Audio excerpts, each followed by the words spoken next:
Halo, Assalamualaikum, saudara-saudara. Ada yang menarik dari aktivitas mantan Presiden Joko Widodo beberapa hari yang lalu. Jokowi mengunjungi Banjarnegara untuk melihat Bank Sampah Banjarnegara atau BSB gitu. Tapi yang menarik adalah pada saat kunjungan itu, Jokowi dijaga begitu banyak aparat kepolisian dan kemudian pada saat yang sama juga Jokowi dielulukan warga gitu.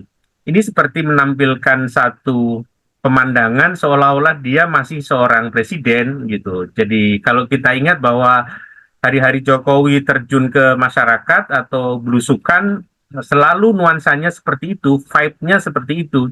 Dan tampaknya beberapa hari yang lalu itu vibe seperti itu terlihat kembali gitu. Nah, apa yang bisa kita baca dari situ? Setidaknya kita bisa membaca ini dalam konteks apa yang disebut dengan post presidensi ketika seorang mantan presiden ingin melakukan apa yang disebut dengan legacy building, di mana dia kemudian ingin memastikan bahwa warisan politiknya itu tetap terjaga atau setidak-tidaknya dilihat oleh publik sebagai sesuatu yang memang dia yang melakukan gitu.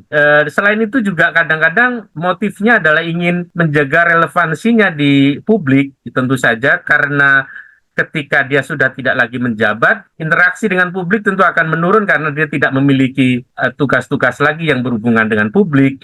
Tetapi juga ada satu hal yang barangkali bisa kita baca dalam konteks post power syndrome ya. Kalau kita lihat begitu banyak barisan aparat gitu, seolah-olah dia ingin menunjukkan bahwa dia masih terlihat berkuasa begitu.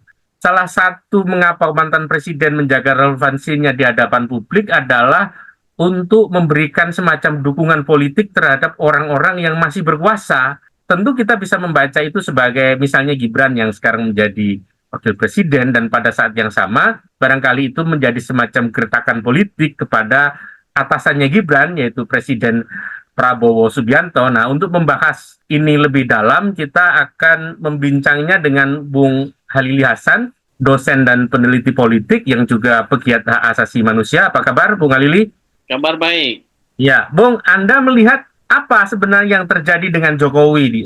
Cara melihatnya itu ada beberapa kacamata yang bisa kita pakai ya. Saya ingin mengajak pada beberapa konteks yang itu pada akhirnya relevan untuk melihat secara lebih tekstual apa yang diekspresikan oleh Jokowi secara politik tentu saja. Jokowi itu tidak melihat bahwa sebenarnya Gibran seorang politisi yang cukup mature gitu ya. Dia matang secara politik untuk kemudian ditimbang sebagai faktor penting. Sehingga Jokowi ketika ingin merawat warisannya, dia harus main sendiri, turun gelanggang, Bung. Itu soal saya kira. Dan itu semakin menunjukkan kepada kita bahwa kalau melihat relasi atau posisi Gibran lah secara umum dalam lanskap politik Indonesia, tampaknya Jokowi akan tetap berada di gelanggang dan tampak selalu relevan itu seperti yang tadi disinggung oleh Bung Ali. Tampaknya ini akan agak panjang. Kita nggak bisa mendorong Jokowi untuk surut dari gelanggang politik, gitu ya. Itu satu. Yang kedua, ya sebenarnya ada contoh juga, Bung, dari apa namanya, dari misalnya Megawati sebagai mantan presiden itu kan menjadi seperti terus dibincangkan hingga detik ini, dan Bung Ali terus membincangnya juga gitu ya, dan kita terus membincangnya hari ini. Ya tentu saja secara kalau kita tanya orang-orang PDIP gitu ya, dia akan mengatakan, mereka akan mengatakan ya ini beda konteksnya karena Megawati itu ketua umum gitu kan, sehingga dia terus berbincang di ruang politik, dan dia tentu akan sangat relevan secara terus-menerus karena dia punya, karena dia owner dari satu partai politik besar, paling besar bahkan di Republik ini, namanya PDI Perjuangan, dan itu yang tidak dimiliki oleh Jokowi. Sehingga Jokowi itu untuk menjadi relevan seperti Megawati, dia harus menggunakan cara lain gitu. Dan cara lain yang digunakan itu adalah cara yang kita lihat, kita saksikan hari ini, di mana dia merupakan mantan presiden yang wataknya gitu ya, yang ekspresi politiknya itu masih seperti presiden gitu. Apakah kemudian cara-cara yang dilakukan oleh Jokowi ini akan membawa dia atau mengangkat dia di level relevansi itu, atau sebenarnya akan gradually redup, Bung? Kita sering mengatakan Jokowi as the leader of Klan Solo gitu ya. Ini tentu akan sebagai teks itu akan terus menarik. Tapi faktor yang paling menentukan itu kan sebenarnya Prabowo, Bung. Kalau Jokowi sebagai teks politik itu kemudian menampakkan diri sebagai seseorang yang selalu relevan ya dalam konfigurasi politik, harusnya dilihat oleh Prabowo dan orang-orang di sekitarnya sebagai sesuatu yang biasa saja, jangan terlalu dilihat sebagai faktor gitu loh.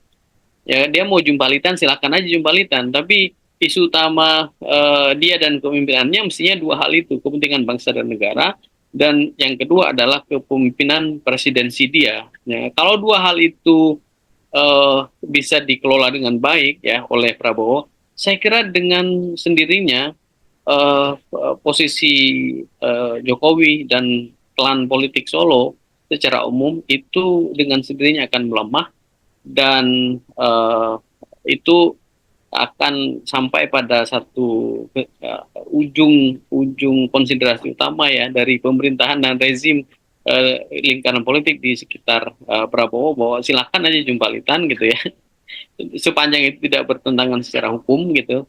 Seberapa besar sesungguhnya relevansi Jokowi itu di publik dengan eksistensi Gibran? Kalau kita kaitkan dengan tadi yang Anda analisis bahwa ada sesungguhnya ketidakpercayaan Jokowi kepada Gibran sehingga kemudian membutuhkan backup yang terus-menerus gitu. Ya, saya kira itu satu hal, tapi ada hal lain yang juga di sisi publik itu penting untuk dirawat, Bung. Apa itu? Approval rate. Maka kalau kita lihat kelakuan Gibran itu, Bung, kan sebenarnya kan dalam rangka itu. Makanya kan Gibran kemana-mana itu seperti bukan wakil presiden, gitu. Dia bagi-bagi susu gitu kan. Dia ya di satu sisi seperti sales susu gitu ya. Tapi di sisi yang lain itu tampak sekali bahwa sentimen publik ini salah satu yang ingin dirawat oleh klan politik Solo gitu ya. Jadi kalau dia misalnya bisa mengondisikan tampaknya dia didukung oleh publik gitu ya, pengkondisian misalnya seperti yang tampak di Banjarnegara, begitu banyak publik mengelulukan dia, ya bukan banyak, puluhan orang gitu kan. Itu kan bisa didorong oleh apa namanya birokrasi yang dimobilisasi secara khusus untuk merawat sentimen itu. Jokowi dan klan Solo itu sangat peduli dengan isu approval rate memperoleh 80% itu, sehingga kemudian publik akan terus diseret-seret gitu ya dengan berbagai aktivitas yang kadang tidak masuk akal gitu. Orang dipaksa untuk berjejer di pinggir jalan gitu. Termasuk pada akhirnya ketidakmasuk akalan itu kelihatan dari tingkah laku politik Gibran sebagai wakil presiden, yang to some extent kita harus mengatakan dia sering sekali tampak degrade himself gitu ya. Itu tampak merendahkan dirinya sendiri gitu. Tapi itu barangkali ya mesti dilakukan untuk merawat approval rate gitu ya untuk Jokowi dan klan politik Solo, karena salah satu yang pada akhirnya menentukan masa depan mereka yaitu gitu, Bung Ali. Ada satu yang barangkali patut kita soroti ketika Jokowi menjejer begitu banyak aparat di Banjarnegara itu, Bung. Apakah atau kecenderungan seperti ini akan tetap dipakai oleh Jokowi di kemudian hari, Bung? Kalau Prabowo itu gagal mendisiplinkan aparatur yang di bawah dia, termasuk aparat keamanan, termasuk birokrasi gitu, ini akan tampak seperti bukan saja shadow state, Bung.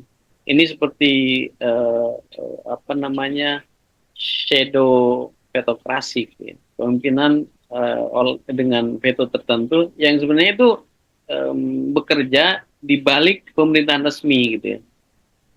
Apa yang ditunjukkan oleh aparatur negara, aparatur pemerintahan, terutama aparat keamanan di Banjarnegara itu sebenarnya menjelaskan potret yang jauh lebih besar, Bung, tentang bagaimana Prabowo itu bisa menghandle pemerintahannya, birokrasinya, aparatur keamanannya untuk tidak kemudian dengan gampang digunakan oleh shadow apapun, shadow figure, shadow government, shadow state atau shadow vetokrat yang tadi saya bilang itu di 5 tahun pemerintahan Prabowo. Oke, Bung. Kita masih akan melihat apa yang akan dilakukan oleh Jokowi ke depan untuk menjaga relevansi dirinya untuk tetap di depan publik sekaligus menjaga eksistensi dari Gibran, mengawal Gibran dan sekaligus melakukan semacam catur politik dengan Prabowo begitu. Terima kasih Bung Ali atas waktunya. Kita masih akan Sama-sama, Bung Ali. Ya, kita masih akan membincang banyak topik di waktu-waktu yang akan datang. Saudara-saudara, ikuti terus Politika 19, kritis, mencerdaskan. Terima kasih atas perhatiannya. Assalamualaikum warahmatullahi wabarakatuh.